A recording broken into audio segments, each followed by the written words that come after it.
we saw that if we increase the floating point significant bit above its valid range, it will result in positive or negative infinity. Now what if we decrease the values? Welcome to part 3 on underflowing with floating point numbers.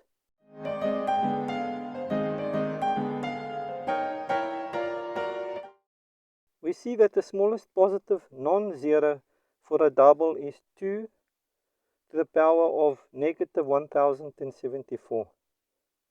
Let's just test that.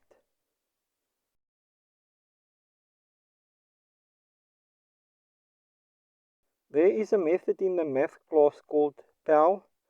It takes 2 doubles as parameters and returns a double. Let's use this method to do some investigation.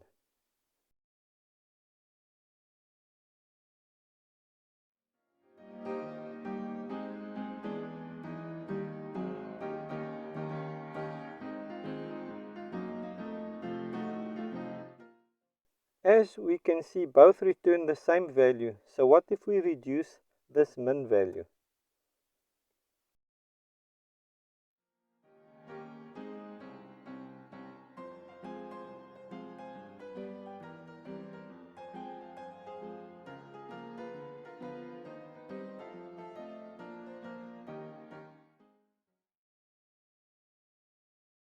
As soon as we increase our minimum exponent value past the negative 1074, it returns a 0.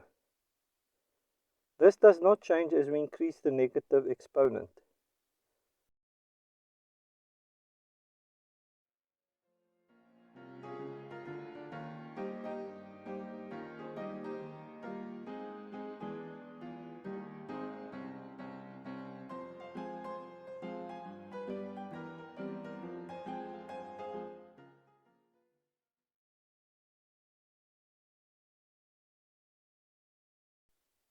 As we know, floating point numbers have negative numbers as well.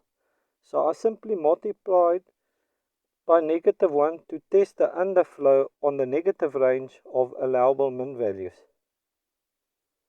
This returns a negative 0.0 if we decrease past its minimum threshold.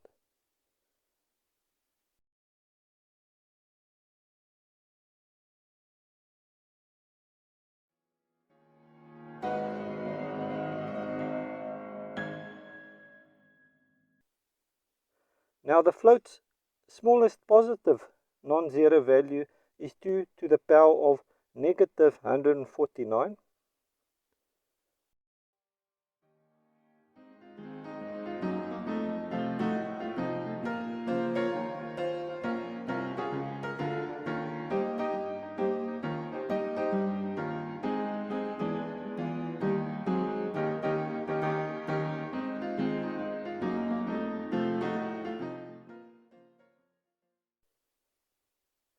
As the math power method returns a double, I cast it to the float. Now let's see if we can get the same result as the double.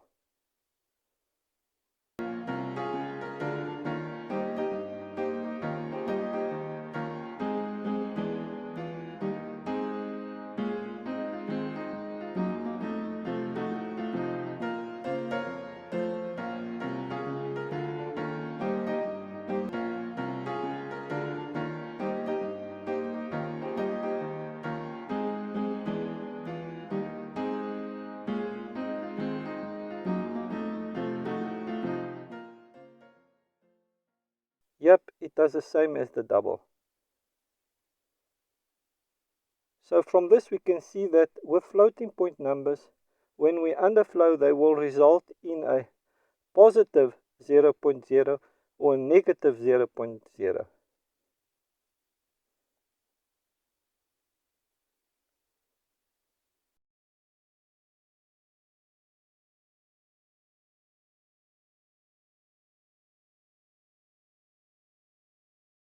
I hope you've enjoyed this lesson, learned something from it, and please don't forget to press the subscribe and notify button.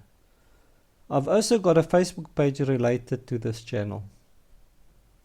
You are welcome to join my adventure channel where I share photos and videos of various activities. Until we meet again in our next lesson, I wish you well and happy coding.